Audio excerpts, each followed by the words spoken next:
अस्सलामुअलैकुम जी। ये अज असी तुहानू करतार सिंह की तस्वीर विखाई है। मैं पिछले दिनों ईचो गिल गया सा और मुदस्सर कुंदल साहब और हैदर अवान साहब के कज़न भी मेरे नाल सन।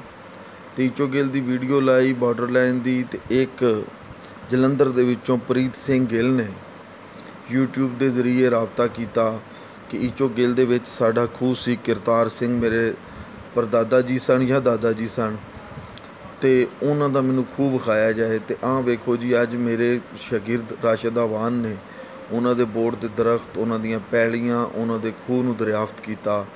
बड़ी मेहनत तो बाद वो इत्थे पहुँचे। ये बोर्ड के दरख्त मैनू लगता है कि प्रीत सिंह दे अबाओ जदाद, प्रीत गिल दे अबाओ जदाद ने लैसा खूह है बाबा करतार सिंह का। तुसीं इहनूं वेख सकते हो। ये बारे शुनीद है कि ये खूह उन्होंने बनाया सी, ये डेरा उन्हों का ही सी। छड़ के तो उपरले चढ़ते पंजाब चले गए जलंधर।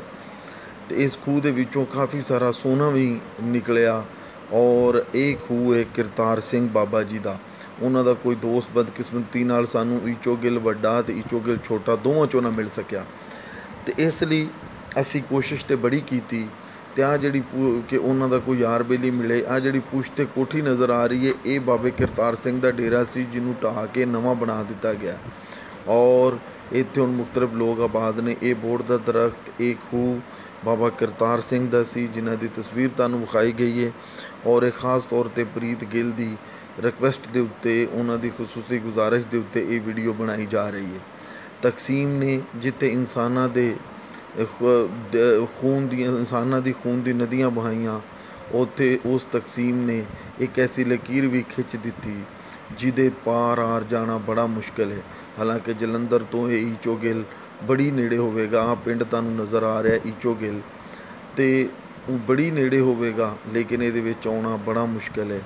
अज असी अपने एक हिंदुस्तानी सिख सरदार की धी का असी मान रखा।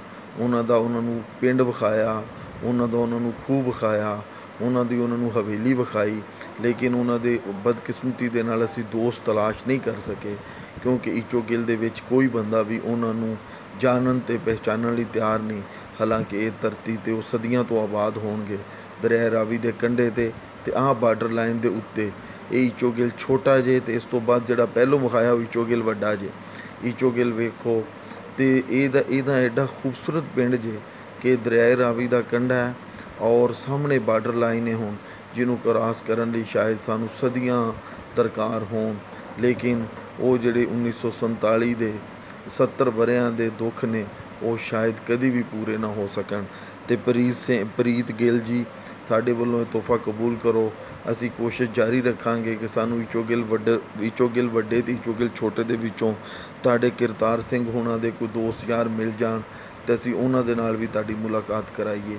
अज तुसीं अपने पिंड नूं वेखो, अपने पिंड दीयां यादां ताज़ा करो, अपने खूह नूं वेखो। ये तकसीम दा मतलब ये नहीं सी कि दोवां पासे खून दीयां नदियां बहन तो एक ऐसी लकीर बन जाए कि भरा भरा नूं ना मिल सकन। ये बार्डर लाइन की दफाई लैन की जिहड़ी लकीर है, दरअसल ये लकीर अगर मद्धम पवेगी तो चढ़ते तो लेंदे पंजाब के लोग अपने वतनों नूं आ सकणगे। तो ये देश जिंदा रहे, पंजाब की धरती जिंदा रहे। बहुत शुक्रिया।